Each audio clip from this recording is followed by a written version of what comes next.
Hey, what's up, youth leaders? Man, I am super excited about what God is doing at Evergreen, not just in the adults, not just in the kids, not just in the youth, and not just in the young adults, but all of those things together. God is doing something crazy. He's onto something big time here in Thurston County, and there's no denying it. I think one of the reasons why God is doing some cool stuff here is He's really been bringing a lot of health to really the staff of Evergreen and the volunteer culture here at Evergreen.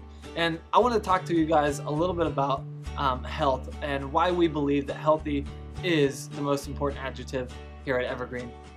I think we've all been in environments in our life, and whether that's at school, at church, in the home, at work, wherever it is, we've all been in these types of environments where you would describe them as unhealthy, and not like you're not in really good physical shape or anything like that, but really your health with one another is not good.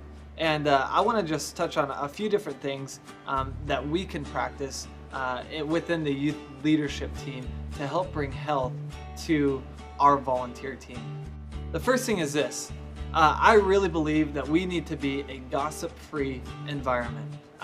Essentially what that means is anytime somebody wants to bring up something that they know they shouldn't be talking about, or they're talking about somebody behind their back, they're saying something that they wouldn't say to that person's face, we just need to shut it down.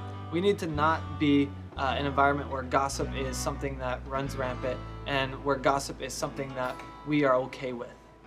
I think the second thing that we can do in order to create a healthy environment here at Evergreen in the youth ministry is to have the hard conversations. We've all had moments in time where maybe we have a disagreement with somebody and we just let it slide, or we've been offended by somebody and we let it slide, or we let it fester within us, and eventually it boils over.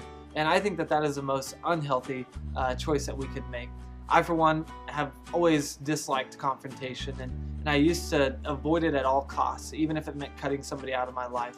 But I think that there's something powerful when we can have the freedom and have the trust to be able to go up to one of our fellow leaders and just say, hey, we need to have this hard conversation, and talk it through with that person. The third thing is this, and it kind of goes along with number two, and it's that we are an environment that refuses to triangulate. Now it's kind of like a geometry term, but basically triangulating is, you've got two people who are disagreeing with one another, but there's like a third person in the mix who you're sharing information with, and you're trying to get on the end, and it's kind of this he said, she said type of thing. And I think that we need to just break down the barriers that are in between these two people, and just again have those hard conversations, because when we bring other people into the mix, it starts rumors, it takes us back to the whole gossiping thing, and eventually can spread not only in the leadership but also into the students. So I think that we need to be an environment where we refuse to triangulate.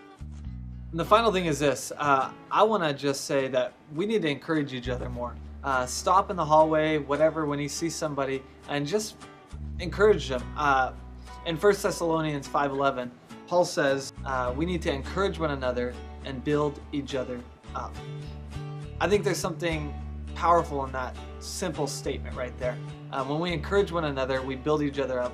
When we compliment one another, it gives us a confidence to do what God has called us to do.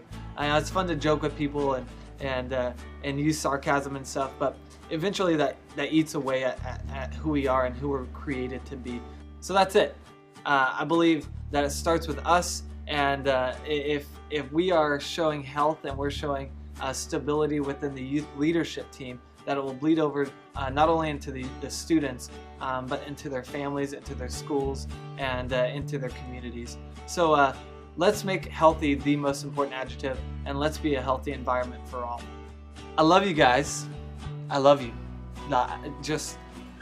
We love you guys. I love him. I'm being encouraging right now. I don't love him. I'm gonna encourage. Tristan, I just want you to know that He forced me to be here. That your Fury haircut is amazing. Hey everybody, this is what health looks like.